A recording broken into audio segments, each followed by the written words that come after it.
All right, Colts Nation. So there are a couple of things to note from today's news, from a couple of articles that came out today. So one thing is the Colts missed an opportunity on Germaine Pratt. He is going to the Raiders, so that's a missed opportunity. Our linebacker depth isn't really too great with EJ Speed leaving. You have Jalen Carleys. You do have Segun Alubi, but those guys were really mainly special teams guys last year that filled in once in a while. They did show a lot of promise when they did play a couple snaps here and there at linebacker, so my hopes are there. I do have hopes that they're going to be solid. I do like Hunter Wohler, but it would have been nice to bring in another veteran. But then again, it would have been a little worrisome to see Germaine Pratt and Zaire Franklin both in the same room.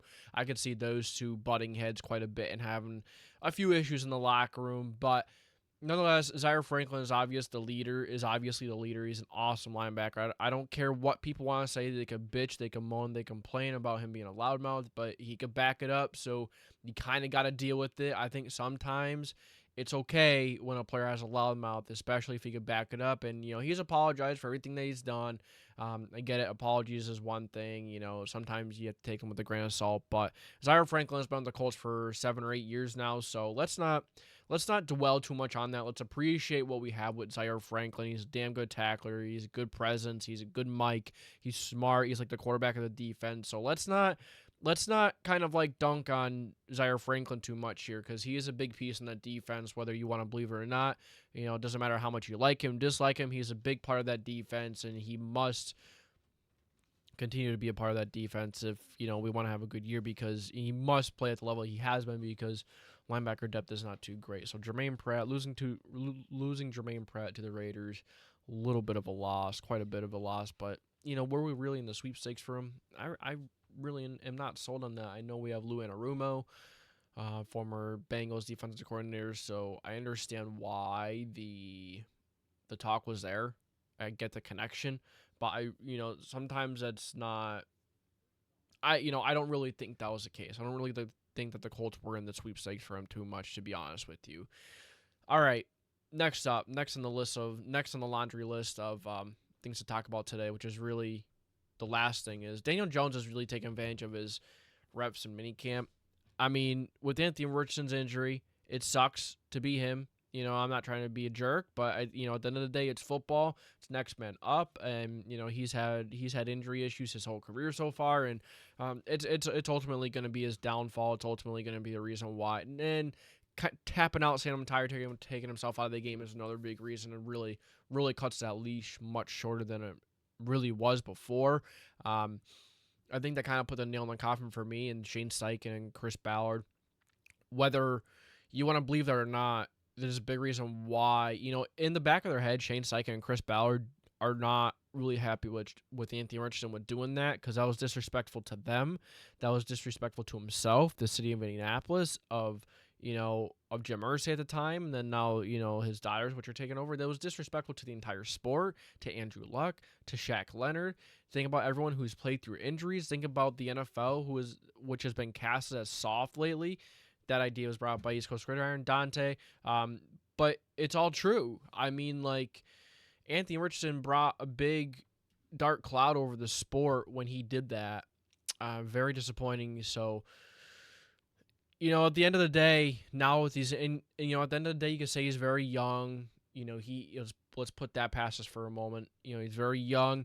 He's got a lot of upside, but he cannot stay healthy. He has not been able to stay on the field. But now you have Shane Steichen and Chris Ballard, who are going to be really trying to keep their jobs. So they're going to take the guy that is going to give them the best chance to win, and that is going to be Daniel Jones by far, and I don't think it's really close. I think Anthony Richardson can fill like a Taysom Hill type of a role, but now that he's dealing with the shoulder injury to his throwing shoulder, which was the same AC joint, I believe, he just went to the same doctor that he got the surgery on it a couple years ago to get a second opinion on it now, and he thinks that he'll get better with just rest, and he'll be able to, he'll be good without surgery.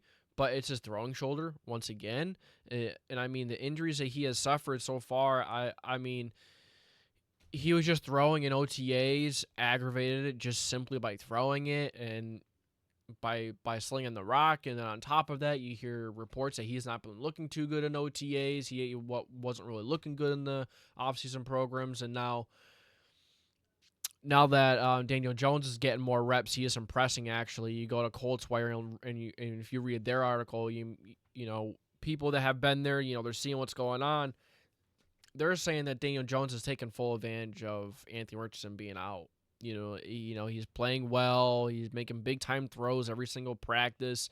This is what I was talking about with Daniel Jones coming in. Daniel Jones is an experienced quarterback. He is a vet. He never really had a solid cast over in New York. There's 1 year where he had a decent cast, good players around him, and he brought them to the playoffs and he beat a 13 or 14 win Vikings team. Daniel Jones is no slouch. Daniel Jones is no pushover. It's easy to look at Daniel Jones and say that he hasn't been too good in New York, but when you go back and you look at the context and you look at what he has had to play around him, never has had healthy weapons, never has had decent weapons. He's had Saquon Barkley for a couple of years, but on top of that, Saquon Barkley was hurt, a good portion of the time. Offensive line, never had an offensive line. Now coming to Indianapolis, look, he's got an offensive line. He's got he's got weapons galore. Tyler Warren coming in only adds to the barrage of weapons that they have, and Michael Pittman and A.D. Mitchell, Pierce, Downs. Maybe Pittman is, we'll save that for another video. But I think A.D. Mitchell's gonna break out. I think Alec Pierce is gonna continue on the same trajectory that he did from last season. I say you pay Alec Pierce and you trade Michael Pittman Jr. Because you're gonna have to pay Josh Downs as well and A.D. Mitchell. We have a young receiver room that is just the potential is just out of this world. So we really need to look at what we have and, compared to what the Giants had when Daniel Jones was there. And then on top of that, he's got Shane Steichen. He's got a really good play caller. Daniel Jones has no reason, has no excuse not to take his game to the next step this year. I think it's possible, and don't forget he has wheels. He's no Anthony Richardson when it comes to athleticism, but I'd much rather, a quarterback that is somewhat competent than, in the quarterbacking realm of things, than just have a guy out there that can run around and run people over. But then at the expense of that, he's getting hurt and he's, screwing up his throwing shoulder again. So you'd think if his throwing shoulder has been messed up more than half the time he's been in the NFL, how is he really working on those mechanics? How much is he really focusing on developing and getting better in that aspect? It's very slim, and the improvement has not been enough. So Daniel Jones is going to be your starter come week 1. I really don't think there's any doubt in my mind that Jones will be the starter week 1. And if Daniel Jones is the starter, they are saying that Anthony Richardson is going to be ready for training camp, but now Daniel Jones, he's getting all this time to make up and this and that. You could say that Anthony Richardson has been in the system, has been with Shane Steichen for a couple of years now, but to be honest with you, I really think that the lack of competence in Anthony Richardson, it just puts him that much further behind Daniel Jones, even though that Daniel Jones is still new to the system. He's still new to this place. But Daniel Jones, let's face it, he had a new OC every single year over in New York. He's used to something new every year. So maybe he's taking a little, something from every system there, and he could just apply it to this system, and boom. And then look at the running game, look at the weapons, look at the line. Daniel Jones has everything to his exposure here, everything that he could ever ask for. I think that the offensive line right away might not be as great, but with that news, with that article coming out, with Daniel Jones just playing the way he has in minicamp, I'm telling you, with Daniel Jones, this is a playoff team. With Anthony Richardson, this is not a playoff team. It's straight up that simple. But yeah, those are the couple of news today. So we lost Germaine Pratt. Kind of sucks that he's going to the Raiders, but it would have been nice to have him and Zaire Franklin alongside each other. But sometimes the grass isn't always greener as well. You do kind of have to look at what you got. Maybe Jalen Carlise or Hunter Wooler. I think someone is going to step up. Maybe they're not going to be great. Maybe they're not going to be fantastic, but maybe they could step up. With the winning team, you don't need every single position to be the best of the best. You just need someone that can hold their own in some areas. So, you just need some players that can hold their own, that can step in and make a difference when they're stepping in there. Lou Anarumo, let's not forget, he is very good at working with what he has as well. So big plus there. So we should be fine. And then, of course, Daniel Jones reports coming out that Daniel Jones is just absolutely killing it in minicamp. And Anthony Richardson still rehabbing his shoulder. Will he be ready for training camp? I don't think he's going to be ready for training camp. I really don't think so. But let's not forget, a couple years ago, Daniel Jones had also had one of the best deep balls in the game. A lot of people are talking about Anthony Richardson's deep throws. Yeah, man, you even have, he threw so many of them. He better be able to hit on a good amount of them. I mean, but it is what it is. Those are a couple things from today. So there's your Colts Daily. Appreciate you guys for tuning in. Germaine Pratt lost him to the Raiders, and then Daniel Jones reports coming out that Jones is just absolutely killing it in minicamp. Not good news for Anthony Richardson. So let's go Colts. Let's hope that Daniel Jones continues to play the way he is, so he doesn't even give Anthony Richardson a shot. Like I said, it's not about I'm not here to dunk on Anthony Richardson. I'm not here to disrespect him. I'm just here to tell you the truth.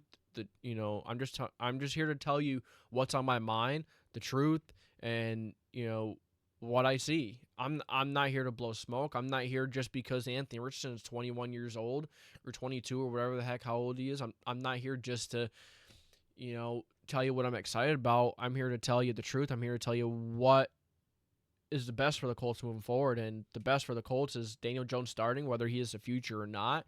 He will lead the Colts to a playoff appearance, a playoff win possibly. We have the team, we have the weapons, the defense. We'll see how the defense comes up this year. Talk about the defense in future videos, but man, I'm telling you, the Colts have a high ceiling with Daniel Jones as the starter. I really like Riley Leonard as well. Honestly, I wouldn't be shocked if Anthony Richardson is cut or QB3. I think Jason Bean should be. I'd rather him be QB3 over Anthony Richardson. It's just that when a player taps out, gives up on your teams, and throws up the white flag in the middle of a drive, close to the red zone, yeah, it's a 3rd and long, but I don't care, man. I don't care if it's a 3rd and 50. You don't take yourself up because you're tired. You don't wave that red flag because you're tired. Your offensive linemen are still out there. Your wide receivers are still out there. Your tight ends, your running backs, everyone else is still out there tired and gasping. And, you're tired, so you have to take yourself out of the game. It's selfish. It's ridiculous. It's sad. It's not a leader. And the locker room sees that, whether the players want to admit it or not. I take what they say for a grain of salt. They're supposed to have class. They're supposed to remain respectful. And that's what they're going to do as teammates. And I respect Anthony Richardson as a person, but as a football player, I do not. It's true. So that's the video today. Appreciate you guys for tuning in. It's the JDW Sports Network, bringing you the Horseshoe Hustle, our daily.